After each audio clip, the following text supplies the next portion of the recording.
Anjali is such a dynamic personality जिन्होंने अपनी जीवन में एक अच्छी यात्रा कवर करी है। बहुत सारे उतार, बहुत सारे चढ़ाव के साथ में, और इनकी एक अलग ही परिभाषा है फेमिनिज्म की, जो अभी हम सब जानेंगे अंजलि जी से।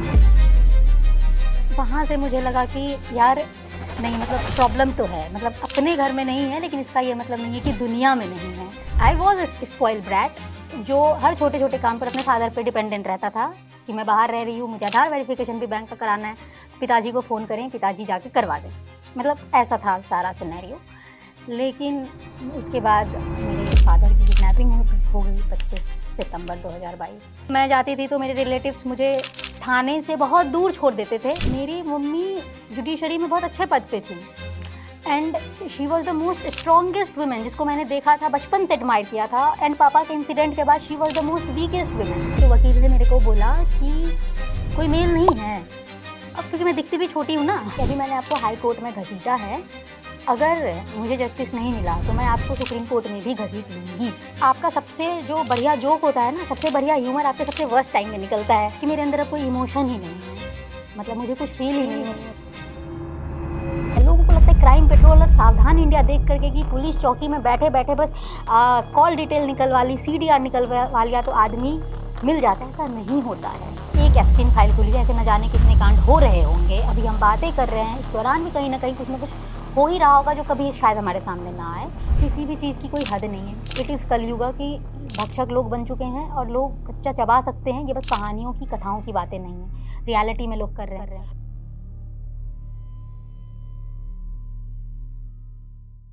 आज हम सबके बीच में शीरोज टीवी की मदद से अंजलि जी आई हुई है। नमस्कार अंजलि जी, आपका बहुत बहुत स्वागत है हमारे शीरोज टीवी पे आने के लिए।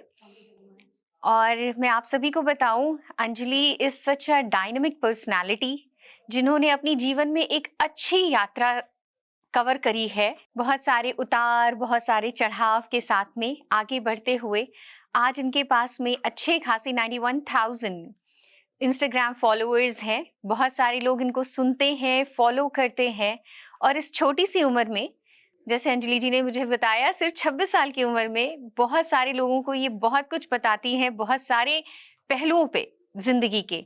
She is a very strong supporter of feminism, और इनकी एक अलग ही परिभाषा है फेमिनिज्म की, जो अभी हम सब जानेंगे अंजलि जी से।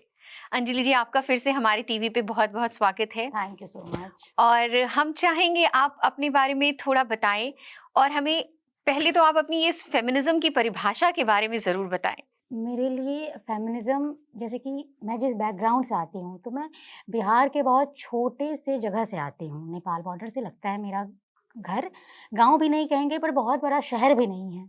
लेकिन मैंने अपने घर में कभी वो जेंडर डिस्क्रिमिनेशन या पेट्रियार्की देखी ही नहीं, फेस ही नहीं की। हमारे गली मोहल्ले में भी कभी ऐसा कुछ देखने को नहीं मिला हमें।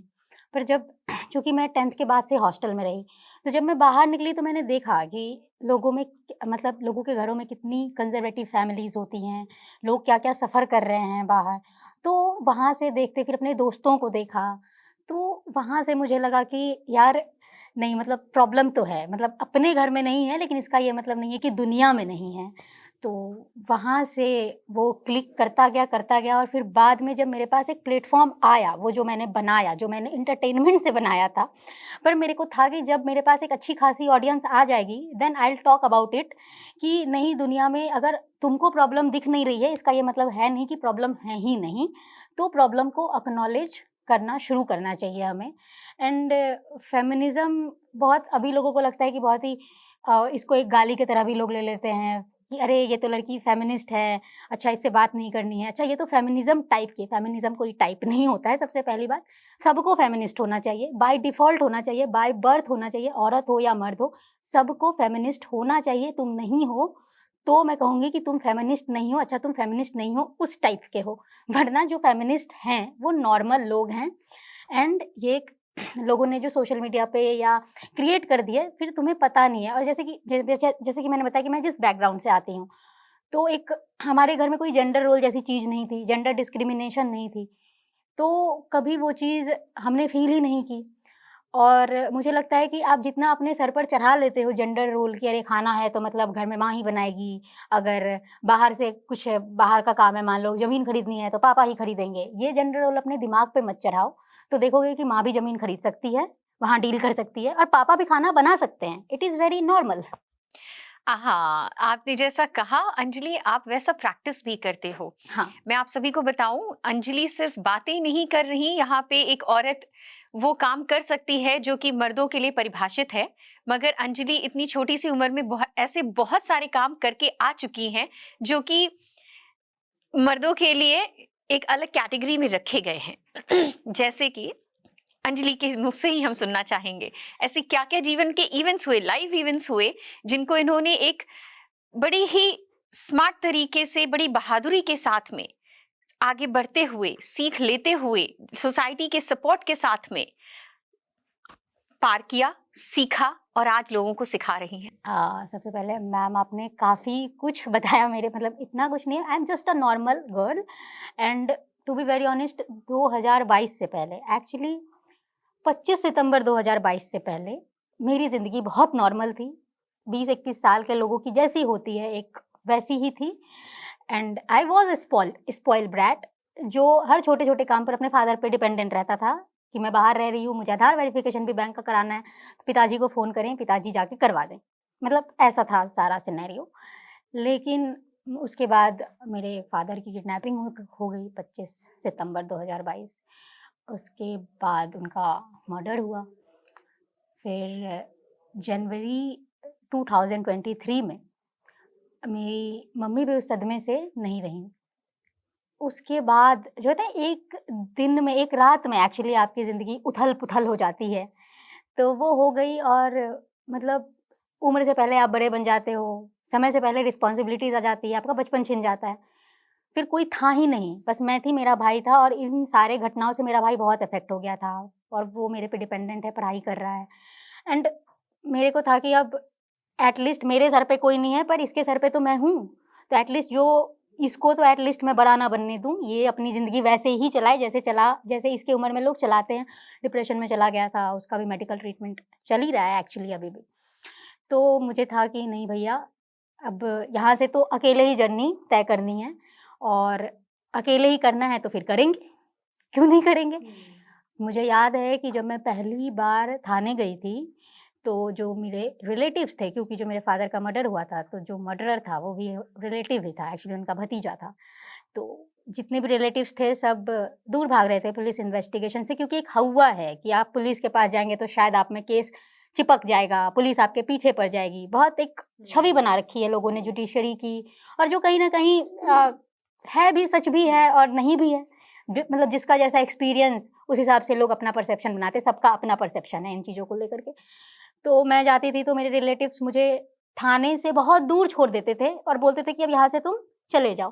पहले दिन जब गई मेरा पैर काँप रहा था और क्योंकि मतलब आप सोचो ना कि मैं दिल्ली से फ्लाई करके गई थी और मुझे तो था कि रास्ते में भी कि पापा मिल जाएँगे, कुछ नहीं होगा।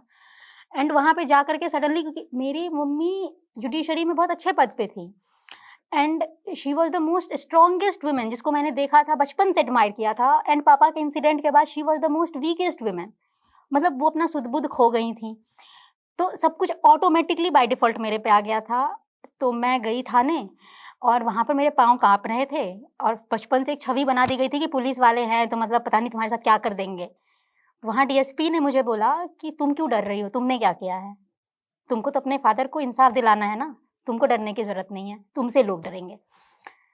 वो एक हिम्मत आई वहाँ से, उसके बाद फिर धीरे-धीरे फिर कोर्ट जाना थानों में जाना, बट इस सब जर्नी में लोग भी अच्छे मिले जिन्होंने बहुत सपोर्ट किया, इसी सोसाइटी में। Very good. आप मुझे बताना चाहेंगी इस जर्नी में आपने ऐसे क्या-क्या वो जो बेंचमार्क्स बना दिए जाते हैं कि लड़की ये नहीं कर सकती, वो नहीं कर सकती, वो आपने तोड़े? हाँ, वो मतलब जैसे कि स्टार्टिंग के दिनों में कोर्ट जाना मतलब सॉरी थाने जाना, अपने फादर के केस के बारे में पड़ताल करना, फिर पुलिस वालों पे प्रेशर बनाना हर जगह डीएसपी के पास जाओ, एसपी के पास जाओ और जब आप पढ़े लिखे हैं, एजुकेटेड हैं, आपको नॉलेज है लॉ की, मैंने आपको जैसे पहले भी बताया कि अब मैं आधी वकील तो बन चुकी हूँ इस पूरे प्रोसेस में। तो आपको कोई बेवकूफ़ नहीं बना सकता है, बस आपके पास शिक्षा होनी चाहिए। बट इस जर्नी में लोग भी बहुत अच्छे मिले। मैं ये नहीं कहूँगी कि बस मैंने अकेले किया, मैं अकेले नहीं कर पाती अगर मुझे वो अच्छे लोग नहीं मिलते। अगर जीवन में बुरे-बुरे लोग मिले, तो अच्छे-अच्छे लोग भी मिले। अगर बस बुरे-बुरे लोग मिलते रह जाते, तो शायद नहीं जी पाती मैं। तो होता है ना कि भगवान ने आपको बुरे-बुरे लोग दिए जीवन में, तो फिर अच्छे-अच्छे लोग भी देते हैं। तो वो चीज़ थी, तो बहुत सारे अच्छे लोग मिले, वही पुलिस वाले थे जिन्होंने बहुत मदद की, जुडिशरी थी जिसने बहुत मदद की। उन्हीं पुलिस वालों पर जब प्रेशर बनाया, तो जुडिशरी ने वहाँ पर आकर के मदद की कि नहीं, इस लड़की को आपको प्रोटेक्शन देनी पड़ेगी, ये गवर्नमेंट की ज़िम्मेदारी है, स्टेट की ज़िम्मेदारी है। और जब पहली बार हाई कोर्ट गई थी, मैं आपको इंसिडेंट बताती हूँ, तो वकील ने मेरे को बोला कि कोई मेल नहीं है। अब क्योंकि मैं दिखती भी छोटी हूँ ना तो था कि कोई मेल नहीं है, अकेली हो।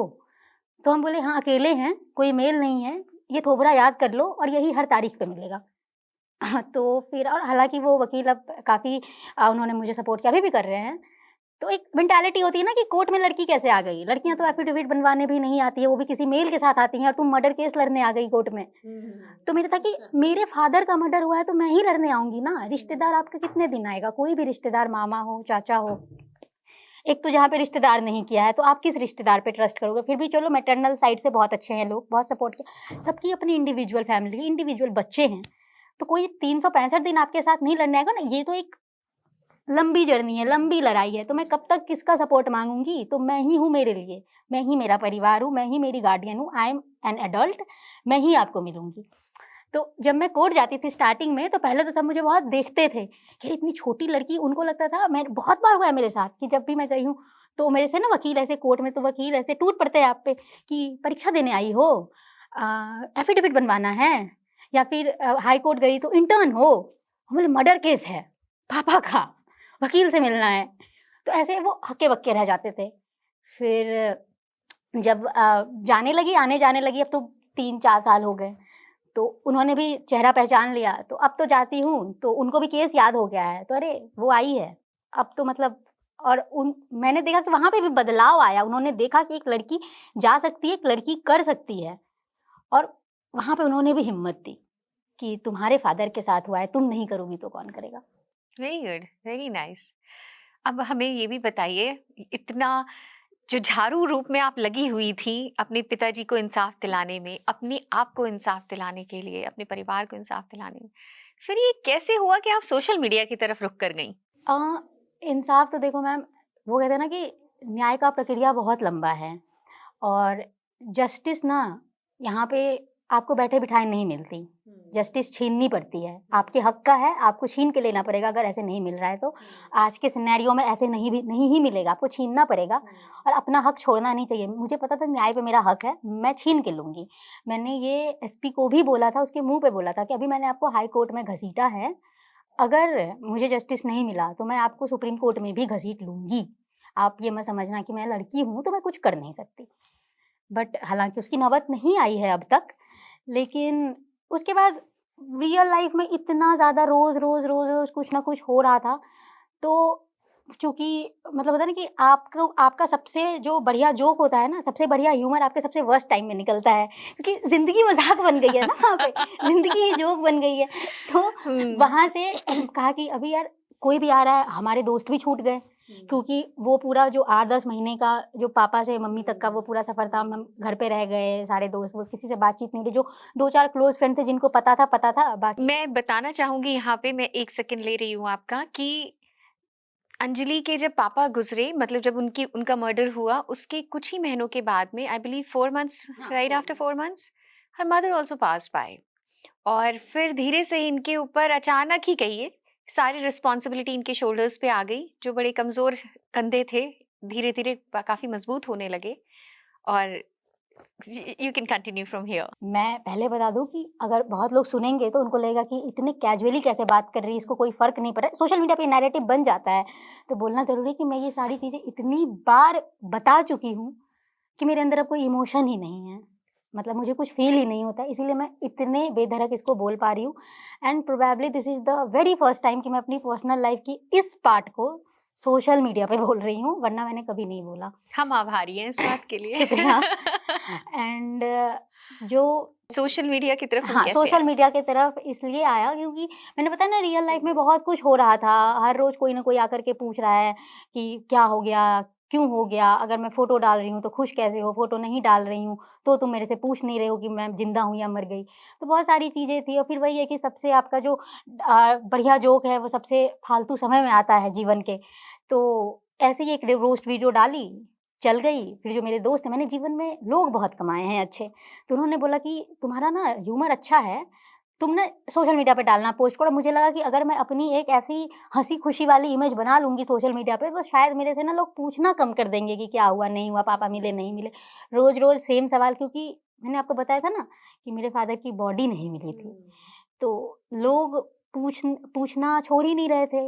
हर दिन क्या हुआ? अरे! मतलब कॉल एक बड़ा मैं आपको बताना चाहूँगी कि लोगों में बड़ा मिसकॉन्सेप्शन है कि अरे कॉल डिटेल नहीं निकलवाया। लोगों को लगता है क्राइम पेट्रोल और सावधान इंडिया देख कर के कि पुलिस चौकी में बैठे-बैठे बस कॉल डिटेल निकलवा ली, सीडीआर निकलवा लिया तो आदमी मिल जाता है, ऐसा नहीं होता है।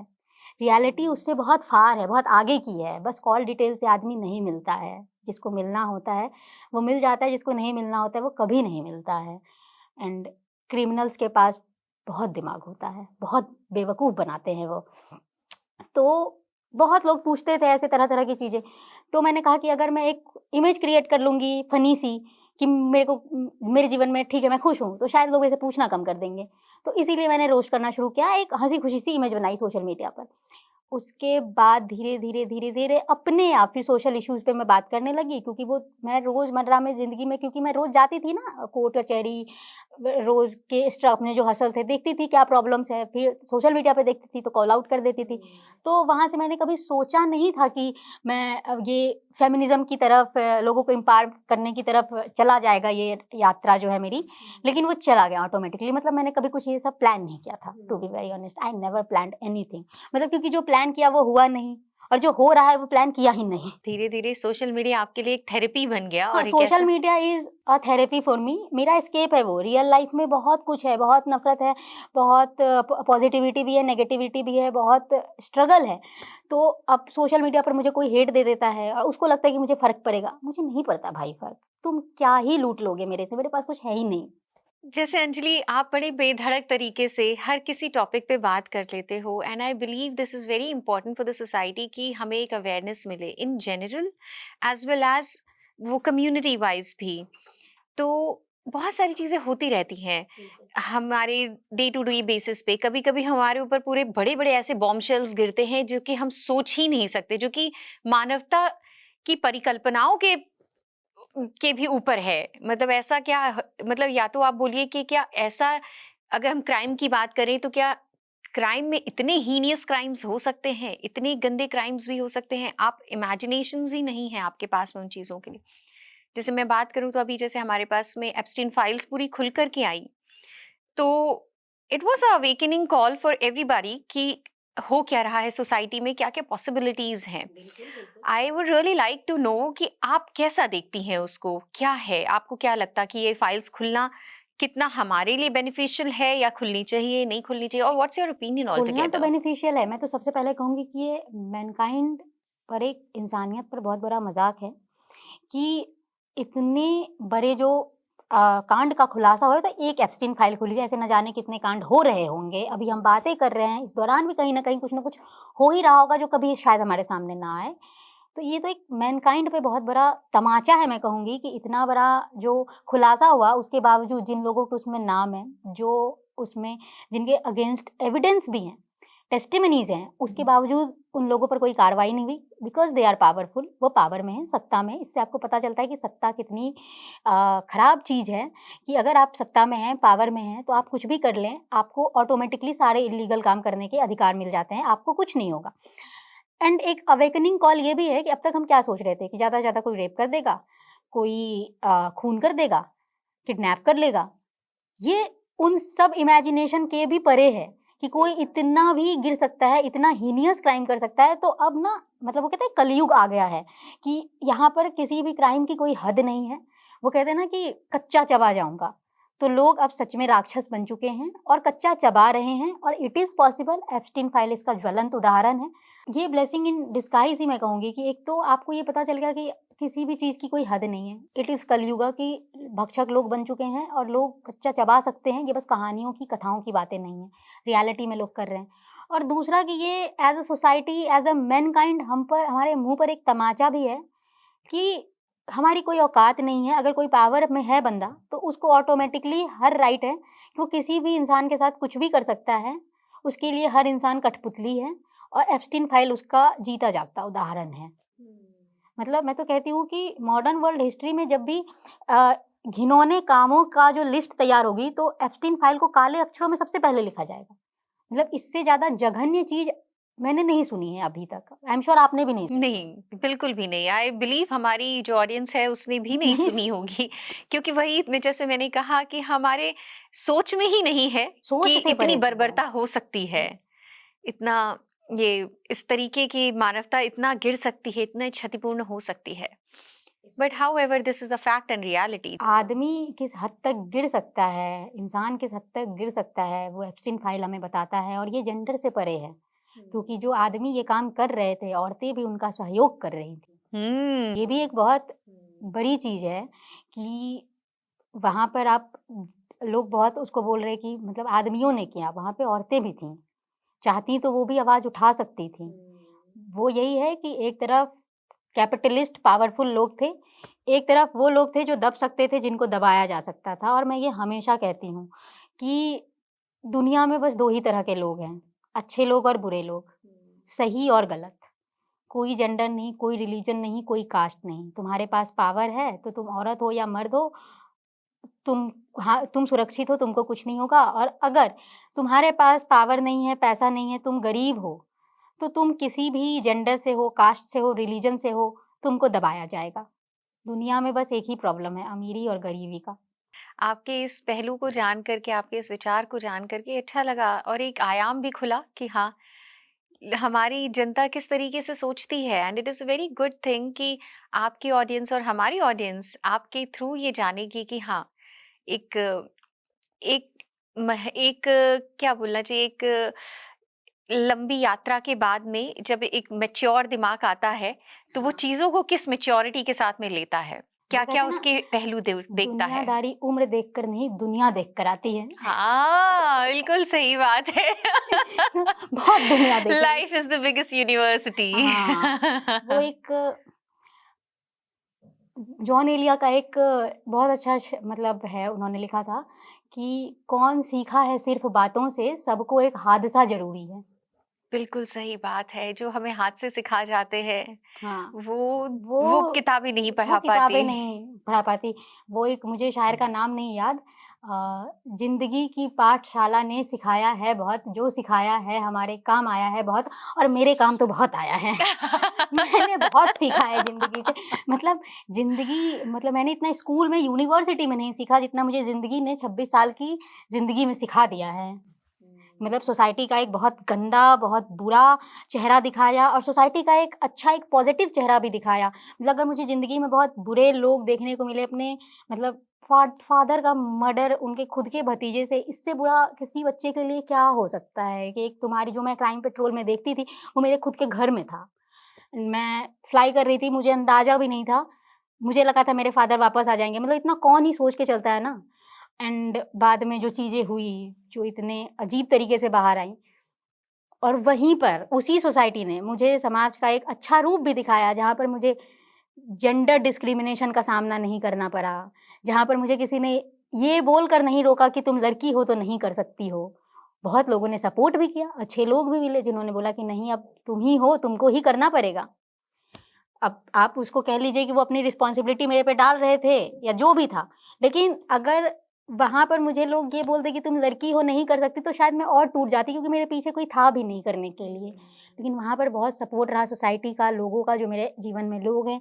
मैं कहती हूँ हमेशा कि मैंने पैसे नहीं कमाए इतने, जितने मैंने लोग कमाए हैं अपने जीवन में। तो बहुत अच्छे लोग, मतलब जहाँ पर एक ब्लड रिलेशन ने मेरे फादर के साथ ऐसा किया, वहीं पर जो ब्लड रिलेशन के नहीं थे, मेरे दोस्त, मेरे कॉलीग्स, मेरे ऑफ़िस के लोग, मेरे जानने-पहचानने वाले, उन्होंने बहुत साथ दिया, बहुत सपोर्ट किया, बिना जजमेंट के बेशर्त, बेलौस मुझसे प्यार किया, मुझे सपोर्ट किया, मुझे समझा।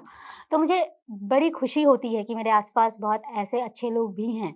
ये आपने एक बहुत बढ़िया बात कही अंजलि, कि हमें जीवन में आगे बढ़ने के लिए, इसको जीने के लिए लोगों का, सोसाइटी का, एनवायरनमेंट का एक बड़ा ही पॉजिटिव सपोर्ट ज़रूरी है। और वो एक कहते हैं ना, एक जब युद्ध चल रहा होता है, उसके बाद में एक आराम की शाम भी ज़रूर सब आती है। सबको आराम चाहिए ना, हम सब खुश रहना डिज़र्व करते हैं, हम सब डिज़र्व करते हैं कि हमसे कोई प्यार करे, हम सब डिज़र्व करते हैं कि हमें प्यार मिले। और मतलब है ना कि मैं ये नहीं कह रही कि सोसाइटी में सारे लोग अच्छे हैं या क्राइम नहीं होते। लेकिन मैंने जो देखा उसके बाद आप सोचो कि अगर मैं बस बुरा-बुरा ही देखती रहती सोसाइटी का तो शायद मैं जी नहीं पाती, मर जाती, सुसाइड कर लेती। लेकिन अगर मुझे भगवान ने वो बुरा-बुरा दिखाया तो फिर अच्छा-अच्छा भी दिखाया और दिखाया। ये आपके साथ भी हुआ होगा आई एम श्योर क्योंकि वो डोज़ ऑफ पॉज़िटिविटी बहुत ज़रूरी है क्योंकि दुनिया में बहुत नेगेटिविटी है और उस नेगेटिविटी से लड़ने के लिए you need positive people around you, you need some dose of positivity कि आपको कोई बोले कि नहीं तुम कर सकती हो अंजलि, तुम कर लोगी और हाँ, वो बोला किसी ने, सच बात है। हर किसी के जीवन में ये जो पॉज़िटिविटी का एक कॉन्कॉक्शन आता है ना, सबके ये जीवन में आता है। हाँ, ये हर किसी को बहुत ज़रूरी है। और हाँ, इसके दम पे इंसान बहुत बड़े-बड़े छलांगे मार जाता है। हाँ, मैं कहती हूँ आप नेगेटिविटी से लड़ो, कॉल आउट करो लेकिन अपने आस-पास जो पॉज़िटिव चीज़ें हैं, उसको भी एक्नॉलेज करो। एक्नॉलेज करो। और आप डिज़र्व करते हो खुश रहना। हुँ। ज़रूरी नहीं कि हमारे साथ बुरा हो गया है, तो हमें श्राप लग गया है कि हम खुश नहीं रह सकते या हमें जीवन में प्यार नहीं मिल सकता। ऐसा कुछ नहीं है। हम डिज़र्व करते हैं खुश रहना, हम डिज़र्व करते हैं कि हमें प्यार मिले, लोग हमसे हुँ। प्यार करें और उसके लिए और ज़रूर मिलता है अंजलि। मिलता मिलता है, मिलता बहुत है, मिलता है। भर-भर के मिलता है। भर-भर के मिलता है, बहुत मिलता है। वही है मैंने कहा ना कि अगर इतना बुरा हुआ है, तो हुँ। ज़रूरी थोड़ी कि बुरा-बुरा सब सारे बुरा का ठेका हाँ, हमने थोड़ी ले रखा हाँ, है। सही बात है। तो मिलता है, प्यार मिलता है, लोग अच्छे मिलते हैं और हाँ। हम उसे एक्नॉलेज करते हैं, चेरिश करते हैं ताकि हम उससे मतलब बूस्ट होकर के हुँ। नेगेटिविटी से लड़ सकें अपनी उससे लड़ाई। हम आगे बढ़ कर के एक इतनी मज़बूत, इतनी ब्रेव, इतनी स्ट्रॉन्ग अंजलि बन सके। हाँ, मतलब हर स्ट्रॉन्ग इंडिपेंडेंट चाहे औरत हो या फिर कोई स्ट्रॉन्ग मर्द है, उसके पीछे वो पॉज़िटिविटी होती है, आस-पास के बहुत नेगेटिव एक्सपीरियंसेस होते हैं, मेरे खुद के इतने ब्रूटल रहे हैं, लेकिन लोग अच्छे भी मिले हैं और मैं उन्हें कभी एक्नॉलेज करना नहीं छोड़ सकती इस बेस पर कि मेरे साथ कुछ बुरा हो गया। मेरे साथ बुरा हुआ लेकिन मुझे अच्छे लोग भी मिले।